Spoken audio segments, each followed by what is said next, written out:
luar musim pada tanaman durian. Yang kedua US itu aku nanti kan ya. Nanti kita tahu prakteknya yang paling tidak bisa bermanfaat bagi kita selama pemilu. Saya ada kepentingan dengan Mas Yudi untuk masalah laptop. Cuman karena ada Pak Bayu menyampaikan durian ini sudah 3 tahun lebih Mas. Apa bisa dibuahkan atau waktunya berbuah? Saya pikir kalau dari usia dan tinggi tanaman ini sebenarnya sudah bisa. Cuman mungkin faktor lingkungan dan keadaan tanah atau lingkungannya yang kurang mendukung. Untuk itu monggo kita coba kita buahkan di luar musim. Saya pernah sekali melakukan kegiatan seperti itu, tetapi waktu itu di musim kemarau, tapi di luar musimnya. Kebetulan waktu itu Om Rio, Mas buah duriannya sudah subur, kok belum buah, ayo kita paksa Pak, waktu itu seperti itu. Akhirnya kita coba di musim kemarau itu, alhamdulillah kita sukses. Ini di musim penghujan, jadi kita karena di musim penghujan maka ada tambahan yang perlu kita berikan. Salah satu bagaimana supaya air hujan ini tidak mengganggu kegiatan uji coba perangsangan ini. Salah satunya kita tadi sempat terlambat karena beli mulsa. Ternyata beli mulsa bukan alasan terlambat, ada lagi yang lebih melambatkan yang saya butuhkan tertinggal. Jadi gini, di saat kita kegiatan, masker Yono. Di saat kita kegiatan untuk membuahkan durian di luar musim ini, ada beberapa bahan yang mungkin harus dan wajib nih. Bukan hanya harus, wajib ada. Salah satunya ini saya rangkap-rangkap karena bahan kimia. Dan bungkusnya tidak harus pink, nanti bisa bungkus warna hitam bisa. Ini kebetulan pink saja. Ini agak kotor ya. Karena saya cinta produk dalam negeri, maka ini punya Antitro. Yang penting bukan karena merek dagangnya, tapi karena bahan aktifnya. Paklobutrasol. Paklonya ya. Paklobutrasol. Kalau bahasa kasarnya ini memang benar-benar tujuannya untuk memproses agar akar itu stres, tanaman agak stres. Dan paklobutrasol ini direkomendasikan untuk durian, sama mangga, sama manggis bisa. Tidak untuk lengkeng. Paklobutrasol tidak mampu untuk lengkeng yang kering. Ini hanya untuk komunitas tadi. Kedua, bahan yang tidak kalah penting yaitu ini MKP, monokalium fosfat. Ini kebetulan mereknya Pak Tani. Kalau bisa ditutupi bisa gini, bisa merek yang lain. Bisa. Yang penting kandungannya fosfornya harus tinggi. Kalau pupuk makro kimia tertinggi saya amati ini paling tinggi. Karena apa? Kandungan fosfatnya 52, kaliumnya 34. Berarti sama dengan 86 bahan aktif yang ada di dalamnya. Kalau ada merek dagang yang lain menyebutkan 101%, berarti kita brus nih. Harusnya kan 100, masa 101. Leben. Ini sudah paling maksimal, berarti sisanya adalah pembawa. Kalau fosfor tertinggi kena kaliumnya kasih L ya. Tetapi kaliumnya kasih L itu tinggi garam. Kedua, tidak ada pembawa lain, tidak ada fosfatnya atau yang lain. Ya, di sini fungsi fosfat beberapa waktu terakhir saya pelajari ada 2 fungsi utama. Untuk mempercepat perakaran dan juga untuk mempercepat pembungaan. Ini tergantung pasangannya. Kalau fosfat dipasang dengan kalium maka akan memacu pembungaan. Kalau fosfat digandeng dengan nitrogen akan memacu perakaran. Jadi tergantung bojone.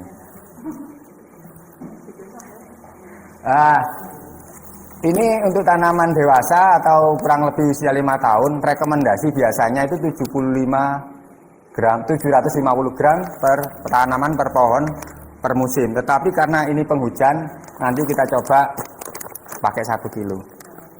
Jadi karena ini demnya sistemnya swadaya, jadi kemarin itu saya sama teman-teman waktu kesini buat tantangan. Belum bayar 200, ngembang. Tidak ngembang berarti tidak bayar. Ya saya baca di sini akhirnya. Kontrak. Kalau ini rekomendasinya adalah 15 mili per liter. 15 mili per 10 liter. Nanti kita pakai 30 mili per liter. Makanya tadi butuh pipet karena saya yakin yang paling adil sementara ini pakai pipet. Kalau pakai tutup kadang-kadang terbohongi kita gitu ya.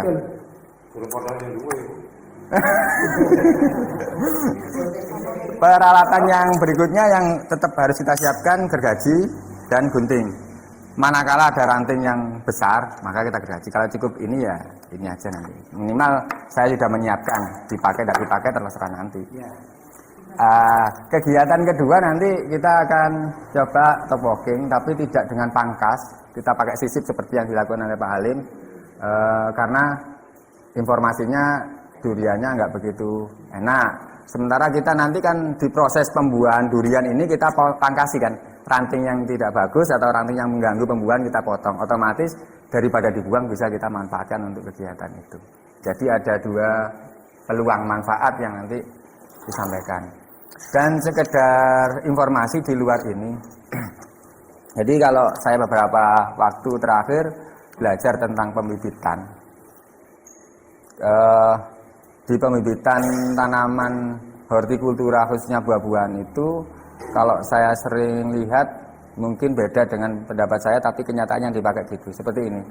Jadi saya punya beberapa teman produsen benih yang sudah bisa mengeluarkan label bahwa indukan yang dibuat untuk entres atau batang atas itu tidak harus kondisi berbuah. Yang penting kalau menurut program yang aturannya itu harus labelnya harus label putih. Jadi jaminan kualitasnya oke, OPT-nya oke. Tetapi di sana indukan ini tidak pernah dibuahkan.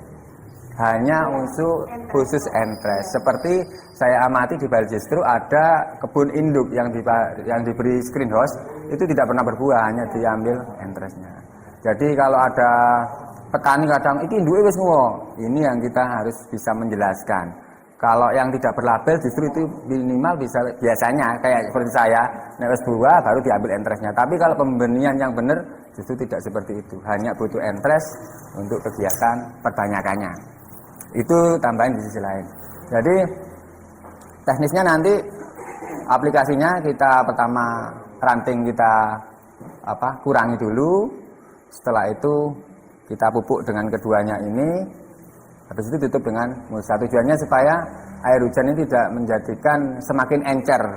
Karena kalau tidak ditutup, saya yakin dengan dosis 50 mili bisa jadi nanti 0, karena air hujan yang turun lebih tinggi. Jadi nanti kegiatannya gitu. Kita gesrek aja. Untuk pupuknya baru kita dikoak, ingatan nih. Akar luka nggak masalah karena tujuan kita memang merusak akar. Kemarin juga ada teman-teman, itu bahaya enggak? Pastinya bahaya. Pastinya bahaya karena bahan kimia. Tetapi kita harus punya siasat tersendiri bagaimana mengupayakan supaya tidak menjadi terlalu berbahaya. Ini kasus cerita saya di Lengkeng. Saya ada salah satu petani lengkeng di Lumajang, di Jayakarta itu. Dia nanam lengkeng kristal 2 atau nama pasarnya sekarang kateki. Dia harus pakai potasium klorat KClO3 untuk membuahkan. Dari sini setelah sekian tahun ternyata mereka pindah ke durian. Alasannya dengan penggunaan KClO3 atau potasium klorat yang awalnya hanya setengah liter harus 1 liter. Tiap tahun harus bertambah. Jadi kemungkinan karena ini kita belum sampai detail ya. Dengan penambahan paklobutrasol setinggi itu 100% ya dari awal, itu karena didukung oleh dia menggunakan pupuk organik. Maksud saya gini, jadi dengan paklo yang awal dengan KClO3 atau potasium klorat yang setengah liter dibuat musim berikutnya itu sudah tidak membuahkan. Karena apa? Karena kelengkengnya semakin subur. Kenapa lengkengnya subur? Karena mereka rajin ngasih pupuk organik. Jadi teori itu bisa mematahkan kerusakan ini. Kerusakan yang dilakukan oleh ini bisa kita bantu dengan pemberian pupuk organik akan menjadi normal. Teori saya seperti itu. Saya belum sampai ke analisa yang lebih detail karena bukan backgroundnya. Yang kedua, kenapa mereka sampai beralih komoditas? Karena dengan semakin meningkatnya biaya produksi yang harus dikeluarkan dari 0,5 liter menjadi 1 liter, bahkan sekarang menjadi 2,5 liter. Terus yang kedua, UPT kelelawar yang semakin meningkat, ternyata memang tidak menutup kemungkinan durian dan alpukat itu komoditas yang lebih unggul dari keduanya kalau dibandingkan dengan analisa. Padahal di Joyokarto ini kemarin sempat hit kan, pernah dipanen Pak Bupati. Itu sudah dirombak menjadi durian sekarang. 4 hektar itu dirombak jadi durian. Kemarin saya disuruh sana, disuruh ngajari putranya untuk nyangkok mimi sapute, sawo raksasa waktu itu. Lebih enak nanti di lapangan ya. Saya kira kalau hanya angan-angan, yang penting ini sudah intinya di saat perangsangan tanaman buah, baik itu anggrek pun ternyata juga pakai ini. Bahkan teman-teman kalau yang tahu bunga yang paling sangat idolakan krisan. Bagaimana krisan bisa rajin berbunga seperti itu? Karena iya, sama. Iya, cuman mereka merusakan. Kebetulan saya beberapa tahun yang lalu sering-sering ke Batu, saya punya teman manajer di krisan. Saya coba masuk ke gudang diizinkan, tak tanya, "Loh kok gawe ngene an?" Endang ini ya nyelor-nyelor kembangnya.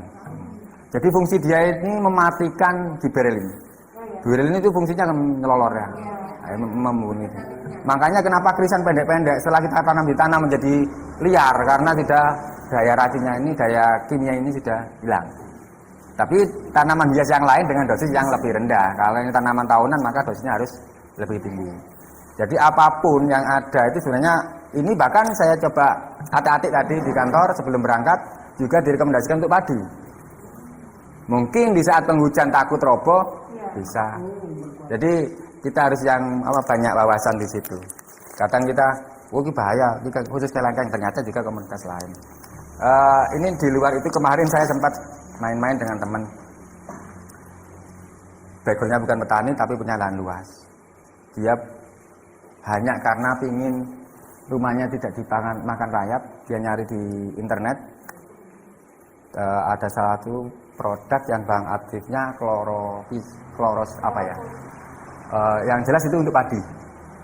Nah, setelah itu dia beli mahal. Saya lihat kok ndak tuku merek liyo ae sing ana ning pasaran. Contohnya apa? Tak lihat di internet ternyata salah satunya Kaliandra. Iki ambek Kaliandra bahan aktifnya lebih tinggi Kaliandra. Tapi kok ndak tulisannya rayap? Karena pasar. Yang ini pasarnya Pinang perumahan, yang ini pasarnya Pinang sawah, cuman itu saja. Sebenarnya kita harus banyak membahas di bahan aktif. Itu salah satu. Ya, monggo langsung praktek nih. Minta kanggo leten Mas itu. Yang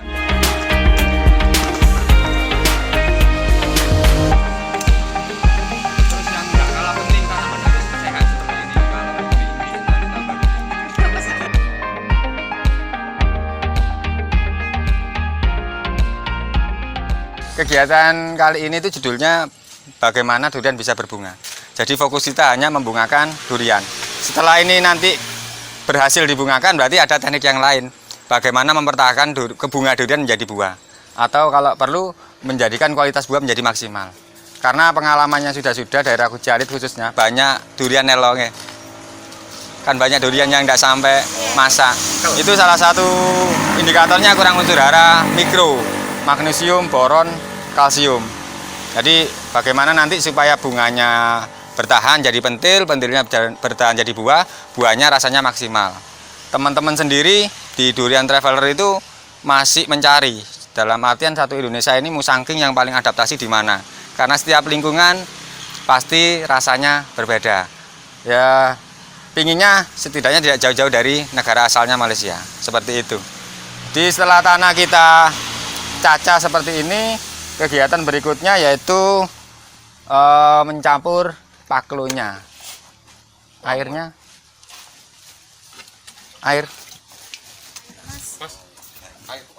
penuh. Ini apa nih? Berapa liter? Timbo. Ini timbo ini timba ya. Saya yakin kurang lebih 5 liter ini per timba ya. 5 literan ya. 4.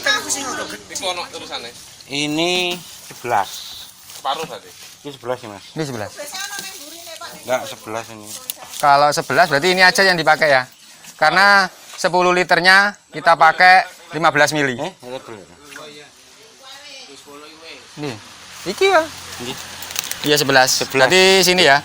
Iya, iya. 11 ya? Iya 11. Oh, jadi buka. Jadi 3 pisan dulu. Ucul banyune. Nah, ininya kita pakai 1 kilo. Ini bisa kita masukkan atau bisa hanya ditabur karena ini sudah versi saya sudah dicaca ya.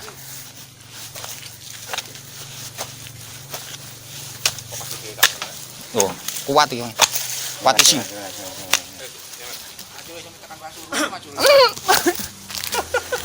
Astagfirullahaladzim.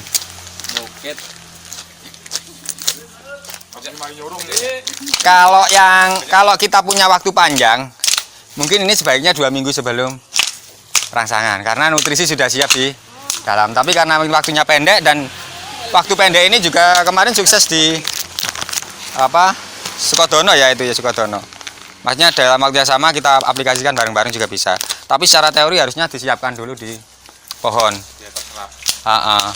Itu butuh 2 minggu atau 10 hari. Wis mas.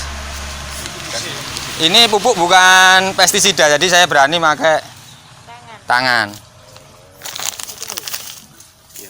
Jadi kalau ada yang protes